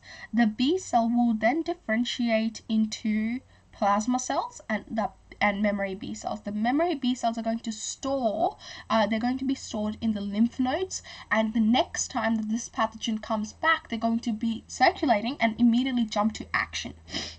With plasma B cells, this antibody fits the macrophage over here. Remember, this is why it takes time in that first process for the body to find the right antibody for the antigen. The process is slow because we're trying to find out which antibody, because we have lots of antibodies, we are trying to find out which one fits the antigen that is on the surface. So essentially, once it differentiates, the plasma cell clones and they let go and they secrete all of these antibodies. These antibodies then go ahead and immobilize these pathogens. They go to the pathogen and latch onto the pathogen. And what this whole process does is, now the fact that the antibodies have latched onto the antigen, the body knows that it's flagged to the body that these guys are foreign invaders. We don't want them. That is why this whole process happens, because we need to know what that antigen is that we're trying to kill. And so these antibodies latch on to those antigens. So, and once that happens, our T cells come into play. So a helper T cell has gone ahead, got the antibody, right? And then it has taken the antibody, it is stored in the memory B cells. These are the smart guys, like the memory B cells here, and they remember that the next time that we see this antibody, this antigen again, this is the antibody that works. We also have, we also see the helper T cells send out cytokines, like I said, and those cytokines call the killer T cells and suppressor T cells. The killer T cells comes and kills the pathogen that has the antibody attached to it, right? And it secretes perforin, which is a toxic substance to destroy the pathogen. And what happens is our suppressor T cell comes along as well, because it is the killer T cell's best friend, and it comes along and it suppresses the killer T cells, tells it to calm down once we have finished the immune response, once we have destroyed the pathogen. Because remember, it can't keep the immune response going, otherwise that becomes destructive. The killer T cells can essentially kill all the cells, and they can affect all the cells. And we have obviously seen autoimmune diseases where the body doesn't recognize the self cells as self, and they go ahead and destroy those cells and don't let them function. The regulation is all messed up. So that can happen. That is why we see these cells working together, and the suppressor T cells and the suppressor T cell suppressing and regulating the activity of the killer T cell. So this whole process starts off with the pathogen, with the antigen. The macrophages come. These are our special white blood cells. They come, they display the antigen on the MHC, wait, let me write that down, MHC2 receptors, because those are antigen presenting. Right there, these yellow thingies, right? And then after that, they go ahead and they call the helper T cells and B cells. And once these cells come, they make these antibodies that can then go ahead and latch on to all the antigens, all the pathogens. You know, the pathogen has replicated by now, so go ahead, latch on to the pathogen and deal with it. That is the whole process. So I hope this was understandable, and definitely I would suggest going ahead and watching some YouTube videos, because they really helped me understand the whole process. Amoeba Sisters is a good channel. They make YouTube videos which is like generally at our HSC level. Also Crash Course, of course, and they make awesome videos as well. Like the visualization is really good in both of those videos, and if there are any other good ones that you can find out there that don't go into too much detail, but like this is the kind of detail you need to know. Moving on. Now, if you have any questions about that process, please feel free to ask. So now we look at that last big dot point of prevention, treatment, and control. The inquiry question here is, how can the spread of infectious diseases be controlled? So we have now seen, firstly, what those things are that cause the disease. Then we've talked about diseases in plants and animals. Then we've talked about specifically the human immune system. And now we talk about how we actually go ahead and control these diseases. So there are 3 levels at which we need to prevent and control a disease. The first one is local, right? So think about the small scale things that we can do that we experience day to day. There's immunization, herd immunity, right? So and I'll be using COVID-19 as a huge example here. So we've got herd immunity. So during COVID-19, you would have heard that term a lot. No pun intended. So you would have heard that term a lot, especially like in Britain, where they were really aiming to achieve herd immunity. Obviously, it didn't end up working out. But that is something that they aim for. So that's the herd immunity. Then personal hygiene. So things like washing hands, covering coughs, cleaning surface. We've got safe health practices, so like staying home when you are sick, using contraceptives, and finally public health and information. So this is about creating awareness in society. So that's that. Then we've got regional, state, and so on a regional level, we are looking at a state and a country level. What are we doing to stop the spread of the infection? Again, monitoring environmental consider like sanitation facilities, food and water supplies, combating climate. So with things like, for example, again, with malaria, for example, right? A huge issue in Africa, in Southeast Asia, a huge condition that is affecting a lot of people. And so with something like that, like monitoring environmental conditions, like trying to drain out swamps is a big a big strategy that a lot of these areas apply in order to stop the infection of to stop the spread of malaria, because that is the environment in which mosquitoes thrive, and that uh, and the disease is spread it. So there's monitoring environmental conditions, improving swift identification, so surveillance, recognition, and diagnosis. This again we saw with COVID-19. There were test areas set up everywhere. There were like specific areas were being surveyed, were being surveyed and surveillanced. Sorry. Also, like something that they started to do towards the end of the, not the end, but like mid towards the end of the pandemic, was when they started to test the sewage water of specific areas in order to identify where, like, which buildings or which areas had infections. So that was another thing that they were doing, and generally creating appropriate responses. Global is when we're now looking at generally the biggest scale, and we're firstly looking at quarantine, so isolating, banning individuals from traveling. So as you would know, travel basically shut down, in 2020 as a result of this in most countries. Communication is done through reputable sources, or like World Health Organization, and monitoring affected and potentially affected individuals, like travel cards, documents used to track this data. For example, if you would see that during the time that there was Ebola in like 2016, it was a huge, obviously a huge epidemic at the time, and what they did was they, if you traveled to Africa, like, and you were coming back, they would ask you, and at the airport, anyone who was coming into Australia, they would be asked whether or not you traveled to Africa, like in the past week or something. I can't remember how long it was, but it definitely, like, they would definitely ask you whether or not you've traveled to that part of the world, because of the fact that you may potentially be carrying the disease. Prevention and control. Obviously, hygiene practices play a huge role. Quarantining, vaccination, public health programs, pesticides, and genetic engineering. So, genetic engineering, novel, engineering resistance to pathogens like plants, animals, vectors, humans.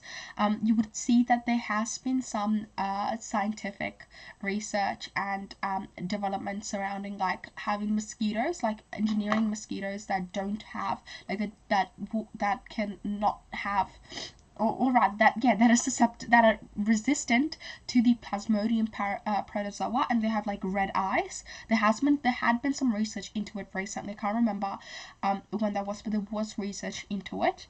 And there's research generally into, like, stopping mosquitoes from carrying the Plasmodium virus. There has been scientific research into that too. So engineering mosquitoes. And gene drive, so push inheritance of modified gene in natural population. So vaccination, attenuated dead, so you can see the graph, attenuated dead or synthetic viral particle introduced to trigger a primary response. So through this, the antibody concentration, as you can see, after the first vaccine, so first vaccine on infection happens here. The primary response, the first time around the whole immune system response happens, we get, this is the antibody concentration, happens over 40 days. Happens over like 20-25 days. The second time that you get it, the response, you can see the slope here is so steep, like the response is rapid, and the antibody concentration is so huge the next time. So vaccines play a huge role in that, and we've seen in the pandemic that, again, they've played a significant role in reducing the severity of the infections and also preventing infection. Okay, now let's have a look at prevention and control, and now focusing on antibiotics and antivirals. So antibiotics are medications which inhibit bacterial cell processes to stop the growth of the bacteria or kill the pathogen. And what they do is these interfere with cell wall synthesis, they interfere with nucleic acid synthesis, protein synthesis, and cell membrane permeability. And their effectiveness is depends obviously on the antibiotic and also the disease, but we have seen antibiotic resistance become a big issue recently, and the same thing happened with the antibiotics for the for malaria as well, like people that the not people the pathogen has become resistant to it. So with antibiotic resistance, the development of bacterial strains which do not respond to use of antibiotics, like there is bacterial strains that then adapt to the antibiotic and stop responding to it. That is what happened with malaria, and this arises due to a misuse and overuse of antibiotics. So you would see that if you ever have like a sore throat or a cough or whatever, you would not be given an antibiotic unless it gets like really bad. So that is an example of that. Antivirals, these are medication used to treat viral infections. So remember, based on the viral life cycle, they block entry into the cell, they block viral synthesis by inhibiting transcription, and they block release of viruses. So effectiveness, well, they are difficult to manufacture molecules which block viruses without disrupting normal cell function. There is rapid viral evolution. There is, of course, antiviral resistance, and these are very expensive. So when we look at prevention and control, we want to think about incidence, prevalence, and mortality, three important terms. So incidence is the frequency of new cases over a specified period of time. So with COVID-19, the incidence was, number of new cases every week or every day. Prevalence is the population of proportion of a particular population affected by a disease. So the prevalence of COVID-19 would be everyone who's had the disease, has had COVID-19 over, ever since like the beginning of the pandemic, for example. And mortality is the number of deaths within a particular population as a result of it. So COVID-19 mortalities differ worldwide, but we look at COVID-19 mortalities worldwide, globally, we look at it nationally, and also based on like different states as well. Here is some info on the historical sort of onto the historical pathway of looking at infectious diseases and information surrounding infectious diseases. So we start off with Hippocrates, the very, very famous, known as the sort of the god of modern science. So Hippocrates proposes primitive form of epidemiology, noting diseases only occur in certain places because of local conditions, and then that is then obviously developed upon from the 460 BCE all the way to 1965, when the World Health Organization implements the first global epidemiological surveillance unit to predict and track the spread of communicable diseases globally. And this is just this obviously table does not go into a lot of detail. I would definitely recommend for you to research a bit more, but it gives you a good idea of that development over time, and you can definitely add on. There's so much more going on, you can add on to it. Currently, in terms of surveillance, there's event-based surveillance, the reporting by healthcare professional, news reports, social media, the Global Public Health Intelligence Network, and they aim to provide real-time data on local disease activity. Web-based, of course, we have got lots of resources online that allow us to track diseases. With Our World in Data, for example, is a really good website that does that. And there was also one that became really famous that was I guess programmed by a high school student that showed the worldwide statistics for COVID-19. Modeling is used to predict how infectious diseases may spread.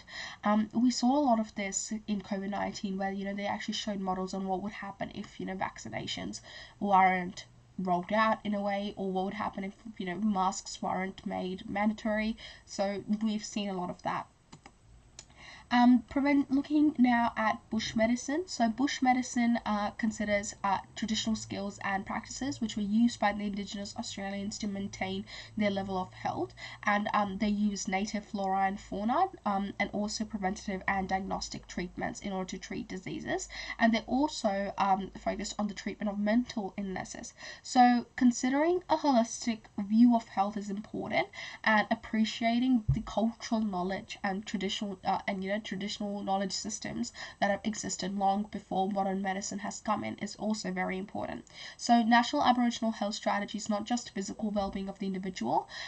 So they have outlined that not just the physical well-being of the individual, but the social, emotional, and cultural well-being of the whole community. This is the whole of life view, and it also includes the cyclical concept of life, death, life. Indigenous Australian communities are diverse and distinct, which means that bush medicine is a collective term, but there's no single set of Aboriginal medicines and remedies. It is a huge collection of remedies and treatments. So finally, prevention and control, looking at firstly a patent, and patent is being used, patents are obviously used, when, for example, the vaccine formula and stuff that has been patented.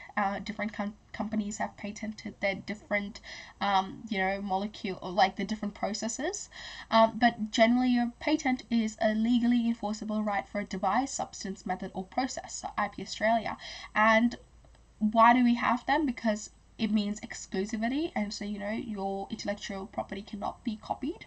And so IP and Indigenous culture, how does that play into bush medicine and Indigenous medicine, as we've talked about? IP rights, they give people the right to use their property as they choose. The good thing here is that it's helping people to profit from the idea. So if someone else uses your idea, they have to pay you for it. Bad is that it leads to a creation of monopolies and increasing price of important creations. So this happens a lot in the pharmaceutical industry, where they patent specific drugs and antivirals and stuff, and they make money from that patent because no one else can produce that. Only they can produce, those popular drugs. And there was even an example of a specific drug that was patented by a big big pharma company, and really successful. And what happened is, after its patent expired, I think after like 4 years, they changed a molecule or something in the drug and then applied for a patent again, and they got it, and they made lots of money from it. So it's a huge thing. And when we talk about patent, it does not necessarily align with the Indigenous concept of ownership. So the chain of connection isn't acknowledged. Indigenous Australians have nurtured and protected flora and fauna for 65,000 plus years, and so it is an important contribution that they have given to science and medicine. A case study is the smoke bush in Western Australia. It is traditionally used and nurtured by Indigenous Australians for medicine. The US Department of Health and Human Services filed for a patent for its exclusive rights over active molecule in smoke bush. However, and that means that they actually got that patent. So the US government, the Western Australian government, and also a pharmaceutical company, they all profit from this patent, but the traditional owners who have used it and nurtured it do not get any recognition. And that is, of course, problematic. Alright, so let's finish off with some tips, exam tips and study. I'll try to be quick. So practice papers first. My key thing is do practice papers, do practice questions.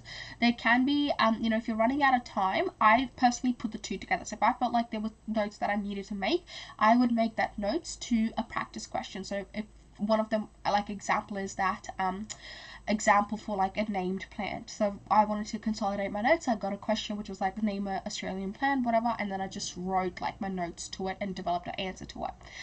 Use others' answers to narrow down your answers. If answers that you aren't sure about, start memorizing your answers during the multiple choice during reading time. Like, try to remember them as you're reading through it. And of course, ladies, you can use those manicured nails to your advantage. You have that one advantage. And of course, if you've got long nails in general, manicured or not, you can just still use them to like mark the answer with your nails. I mean, yeah, I don't think it personally worked for me because it would take me like a solid 10 minutes to see what I marked at. So I'd be like squinting at my paper, but obviously you can remember it too. General tips: equip yourselves with examples. Examples are the key in biology. Mark allocations are super important as well. So the level of they let you know what the level of detail you want to go in. The structure your extended responses.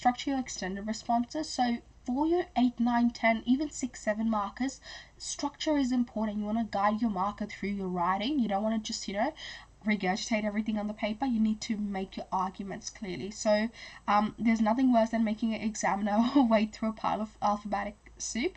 So structure, think of it as a mini essay. Finally, get used to the HSC web. So you need to find your own little niche to answer the questions. So, you know, how would you go about answering a compare question versus a draw table? Versus like, you know, a juxtapose, no, not juxtapose, that's compare, justified question. Short answer responses, once grade are equal to 4 marks is when you start using paragraph. Get used to generic questions like to describe that, outline this feature, assess this feature. Definition plus example plus explanation is generally 3 marks. If it's a 3 marker, you want to include all 3 elements. Do not be afraid to draw diagrams. I think it's not very conventional, but you can definitely draw them as long as you as long as you talk about it in your response as well. So roughly use 1 to 2 lines for every mark, but you can write more, like you're not restricted. Along with that, you make sure that you know the verbs. Your articulation needs to be good. You need to give me a point and then explain that point, and that comes through with practice, and use as many biological terms as you can. Extended responses, structure, like I said, examples. A long response should be 1 to 2.5 pages long almost, and legibility. So legibility is important, so that comes back to writing. If you are like not handwriting your answers, you're almost disadvantaging yourself, because that is what you have to do in the HSC. So handwrite your answers. So general structure could be, you know, having an intro, having obviously your 3 paragraphs, third one can be optional, and then a conclusion to sum it up. Okay, that is all from me today. Thank you so much for coming in. I hope today all the content we went through today made sense. Please again ask any questions that you've got. Hopefully I've answered them as we go. Take this time before the exam to figure out what works for you. You know, put yourself in a place for success. You know, put good habits in place, and I am sure you guys will smash it. So thank you so much for tuning in today. It was lovely